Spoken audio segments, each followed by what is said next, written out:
Welcome to SkillMint Studio. Today we will start page number from a specified page in MS Word. First, page 1 and click at the end of the text. Click page layout and click break and select next page. Your cursor will move to page 2 and don't double click on the footer page 2 in the top menu. Click link to previous to turn off. Next, select page number and select bottom of page.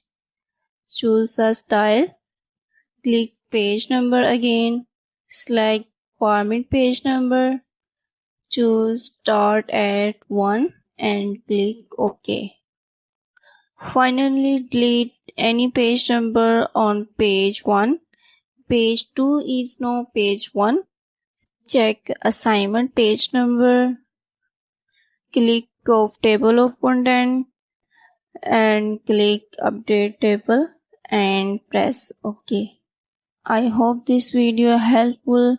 Please like and subscribe to SkillMint Studio. See you in the next video.